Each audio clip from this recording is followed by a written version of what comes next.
Praise the Lord. எது வன்முறைக்கு காரணம் என்று இயேசு சொன்னார் என்ற கேள்விக்கான பதில் என்று காணலாம். மத்திய 5 அதிகாரம் 21-26 வசனத்தில் கோபமும் உடைந்த உறவுகளும் வன்முறைக்கு வேறாயிருக்கிறது என்று இயேசு வெளிப்படுத்தினார். யாத்திராகமம் 20 அதிகாரம் 11 வசனத்தை இயேசு மேற்கோள் காட்டி கொலை செய்யாதிருப்பாயாக என்பதும் கொலை செய்கிறவன் நியாய தீர்ப்புக்கு ஏதுவாயிருக்கிறான் என்று கூறுகிறார். இந்த கட்டளை ஒரு உயிரை பறிக்கும் உடல் ரீதியான செயலை குறிப்பிடுகிறது.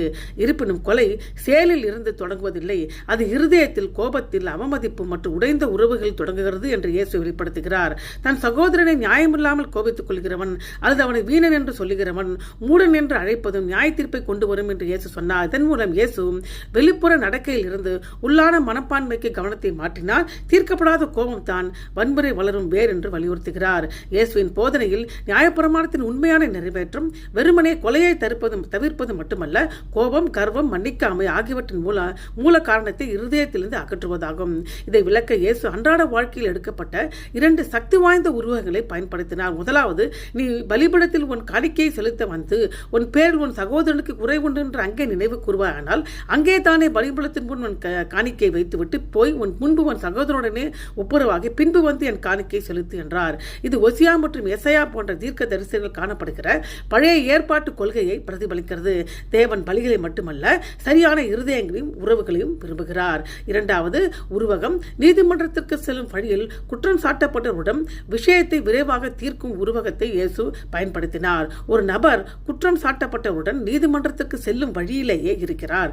அவர் நீதிபதியை அடைவதற்கு முன்பு விரைவாக விஷயத்தை தீர்க்க வேண்டும்.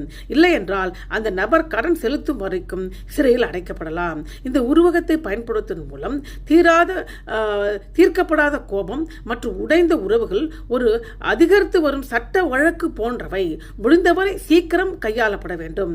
அது ஆழமான விளைவுகளுக்கு வழிவகுக்கும் என்று இயேசு கற்பிக்கிறார்.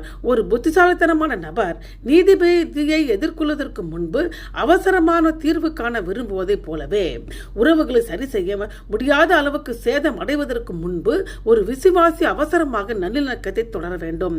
எனவே கோபம் என்பது வெறுமனே ஒரு உணர்ச்சி அல்ல, ஆனால் தேவனின் கிருபையால் மாற்றப்பட வேண்டிய ஒரு ஆவிக்குரிய பிரச்சனை. அன்றாட வாழ்க்கையில் பெருமைக்கு பதிலான நல்லிணக்கத்தை தேர்ந்தெடுப்பது, தவறாக செயல் செய்யும் பொழுது மன்னிப்பு கேட்பது, உண்மையுள்ள வழிபாட்டில் இன்றியமையாத பகுதியாக உறவுகளை மதிப்பிடுவது ஆகியவை குறிப்பிடுகிறது. இந்த போதனை கிறிஸ்து மற்றும் பரிசுத்த ஆவியானவரின் கிரியை மூலம் விசுவாசிகளின் வாழ்க்கை நிறைவேறியது. இயேசு நல்லிணக்கத்தை கற்பிப்பது மட்டுமல்லாமல் இறுதியில் அதை வழங்கவும் செய்தார். அவரது மரணத்தின் மூலம் அவர் மனித குலத்தை தேவனுடன் சமரசம் செய்கிறார் மற்றும் அவரை பின்பற்றுகிறவர்கள் அவருடைய உறவுகள் அதே நல்லிணக்கத்தை பிரதிபலிக்க வேண்டும் என்று அழைக்கிறார். ஆமென்.